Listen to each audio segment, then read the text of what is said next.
Sometimes I wake before the silence shifts.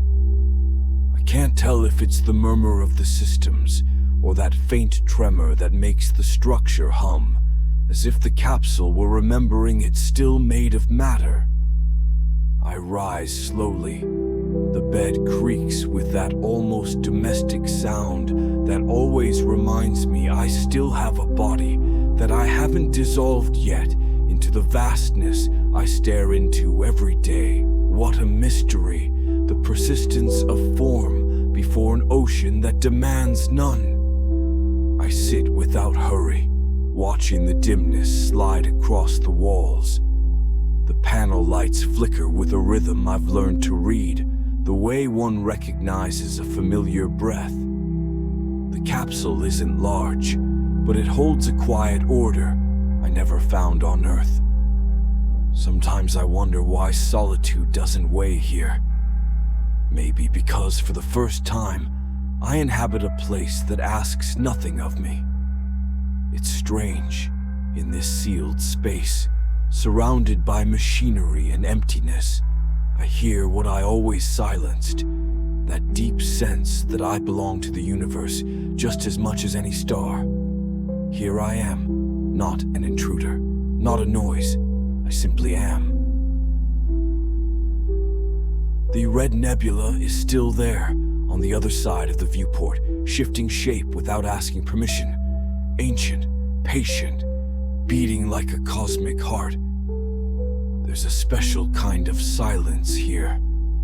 Not emptiness, a silence that listens.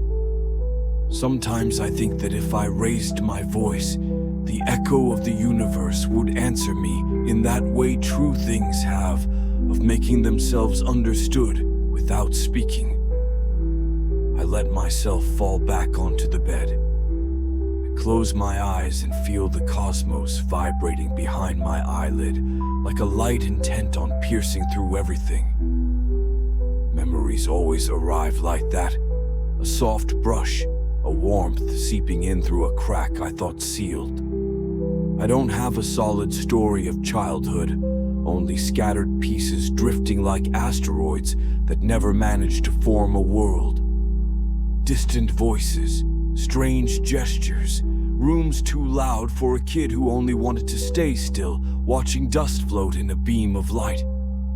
There was absence, yes, a thick, almost physical absence, as if the air itself knew something was missing. I never quite fit on Earth. It wasn't inability, nor rebellion. I simply didn't understand the language of others. Trivial conversations were labyrinths with no exit, parties too loud, relationships too fragile. I listened more than I spoke, observed more than I joined in, and in that constant misalignment, I always ended up feeling like a nuisance, a body out of orbit. I discovered the night sky long before I understood it. Astronomy came to me naturally, inevitably. That immense hush was the only place that demanded nothing. I watched it and, without knowing why, felt it answer, not with words, nor with images. It answered with a calm I found nowhere else. I accepted this mission not out of a heroism, nor hunger for discovery, but because Earth became too small inside and too large outside. I had reached an edge, an inner boundary I could no longer ignore. When the chance arose to travel into the unknown, I knew it without drama. My life was never shaped for returning. My path was always to move towards something I can't name, something that may not even exist. But the void keeps places. It's told me so all along. Here, my memories lose their weight. They stop pushing. They show me what I was without judgment. I see myself small, arranging toys that weren't mine, trying to impose an order that might compensate for the lack of arms around me.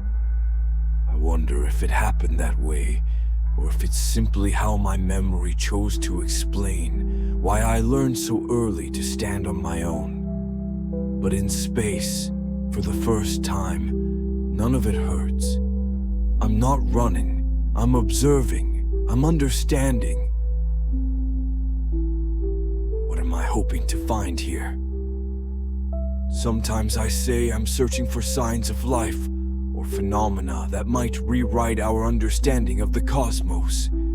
Sounds nice, it sounds useful, but it's not the truth pulsing behind my ribs. What I'm looking for is more intimate, more primitive, a place where my existence isn't a mistake, a place where fitting in isn't required, where I can belong without explaining myself. And if I find nothing, if I uncover no answers, no signals, no meaning, at least I'll have discovered a simple truth that Earth never allowed me to speak aloud. That I was never made to return.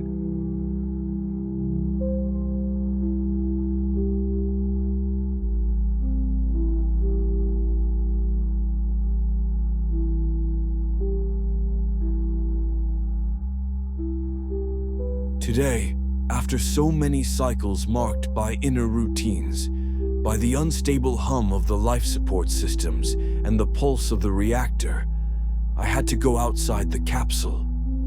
I no longer remembered how long it had been since I last crossed the airlock. Perhaps weeks, perhaps months. Life inside has that quality. It dissolves the days, blends them, turns them into a continuous line that stretches without edges. But the moment the hatch opened and the vacuum received me with its vast and silent embrace, I felt something I thought I had forgotten. The true emotion of belonging to this immeasurable stage that needs no witnesses to exist. I float now in an almost maternal weightlessness, held by nothing and by everything at once, rocking inside a silence so delicate that I fear breaking it with my own thoughts. Before me it stands, the red nebula, an ocean of suspended light, a fire that does not burn, a heart spilling its radiance in rhythms I am unable to decipher. Its presence seems to surpass any word. God. What a strange way the universe has of revealing itself, violent in its grandeur, yet tender in the way it rests upon my helmet's visor. I pause for an instant before heading toward the damaged panel. There is no hurry. There could be none even if I wished for it. The sensation passing through me feels as if time itself had learned to breathe again, slower, deeper. I turn my body slightly, maneuvering with the suit's thrusters, and contemplate the majestic red light. It is an indescribable color. It is not simply red. It is a red that vibrates, that stretches toward the absolute black, as if it wanted to illuminate even that which does not exist. There is within it a living, almost organic nuance, as if the cosmos had opened a luminous wound so I could see the interior of its soul. What a curious way to make me weep in silence. Meanwhile, I work. My hands move by pure habit, following protocols I know by heart. I adjust the latches of the metal panel, check the thermal connections, replace a couple of burned-out capacitors. Each gesture is slow, almost ceremonial. I am not just repairing a structure. I am participating, even if only minimally, in keeping alive the ship that has carried me so far from everything I once called home. And as I continue, the nebula remains there, dyeing everything with a deep red that seems to make my thoughts denser. I try, out of curiosity, to describe what I see in my mind, but every word that rises falls short. No adjective is capable of containing that shifting red. Red of ancient embers, red of wine spilled upon a forgotten altar, red of a dawn that has not yet happened. It is a color that breathes, a color that speaks without sound, that unfurls like a living veil over the darkness. If I were to describe it exactly as it is, I would fear profaning it. If I were to simplify it, I would betray it. So I simply contemplate it and allow it to invade me. And those words return, "Oh God." An impulse makes me turn in the other direction. And there it is, absolute blackness, unfathomable, extending across a formless horizon. What a brutal contrast. Millions of years could pass, and still that shadow would remain there, observing everything. It is a black that does not reflect, that does not promise, that does not ask permission. A void that seems to absorb even the idea of distance. And yet, beside it, the nebula shines with a mystical delicacy, as if it wanted to remind me who I am. I return to the repair, though my mind is no longer fully in the work. Part of me, that part which never stops questioning, searching, marveling, remains suspended between the red light and the eternal night. I wonder how long the nebula has been there. How many generations will vanish before its shape changes? How many stories could be told simply by observing its folds of light? And I also think of my own smallness, not with fear, but with a deep respect. To be so tiny on such a vast stage does not make me feel lost. It makes me feel real. I fasten the last piece of the panel and close the structure with a click that can barely be felt. The capsule is whole again, breathing in its familiar rhythm. I remain there a few seconds longer, unmoving, allowing the red light to keep painting my silhouette. I could return now, but something inside me asks for a few more moments, one last look, one last sip of this spectacle that will never repeat itself in exactly the same way. What an honor it is to be here. What a privilege to be part of this infinite choreography between shadow and fire, even if only as a tiny whisper. What a perfect instant. So improbable, so deeply human.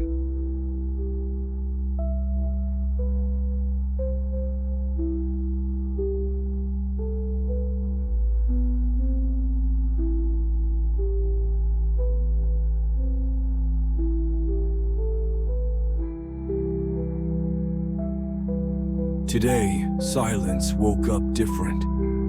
It has a longer texture now, more elastic, like a thread someone pulled from a deeper stratum of the ship, from a layer where words and clocks cannot reach. It is not tense, only oriented, leaning towards something I still don't know how to name. There is a direction inside it, a faint intention, as if stillness itself were pointing beyond the hull, or beyond me. I feel it before the instruments do, a tremor that does not come from the engines, nor from my own pulse. Something, outside or inside, has shifted. Not a violent jolt, but a soft displacement, like when a memory changes its place in the mind without asking permission. The panel lights awaken gently, like a thought blinking into consciousness. Among the usual noise, a cluster of readings rises, subtle yet constant. They do not signal danger, nor chance. It is a pattern trying to be born, and like all births, it hurts in a way that gives no warning. I move closer. The air feels a degree colder here, as if the ship had taken a deep breath before something it does not yet understand. The red nebula is no longer alone.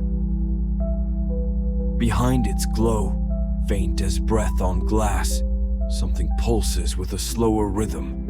Another light, not a star, not a reflection, a presence, perhaps an object. Though object falls short, becomes clumsy, becomes human. It blinks like a thought remembering itself. I watch it expand for one heartbeat and fade on the next, almost shy, almost modest, as if it were not sure it deserved to be seen. The ship notices it too. A soft hum runs along the floor, like an animal adjusting its stance when it senses distant movement. The metals respond. The screws seem to hold their breath. For a second, the walls grow thinner. I do not touch the controls. Not yet.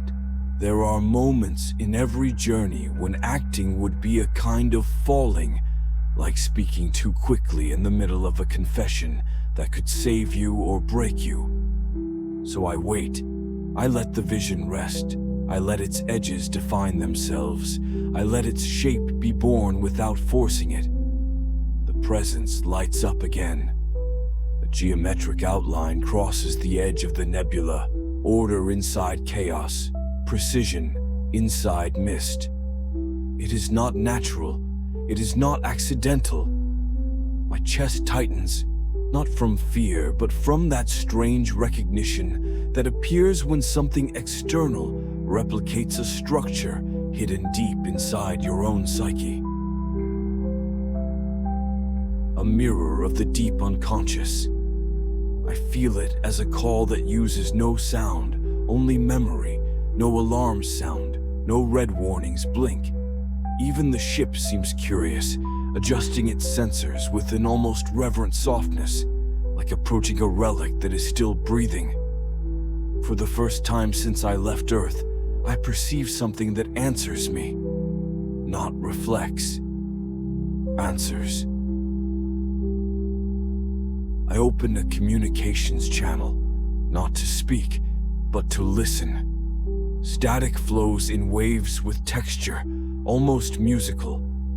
Between the folds of sound lives a cadence, a vibration with intention. It is not language, not yet, but it is much closer to being language than anything I have ever heard in the void. A message without words, a gesture that invites, a pulse that does not push, but does not retreat. The presence grows, and for an instant, just one, I swear it is like looking into a memory I never lived, but have missed my whole life, like finding the trace of a step that was always mine, but that I never dared to take. My hands float above the controls. I will not retreat. I will not call anyone. This is not protocol. And what luck. It is something older than duty, lighter than fear, truer than any instruction. The ship aligns itself. A faint push from the thrusters, a minimal tilt, like a bow. Today, silence woke up different, and now I know why.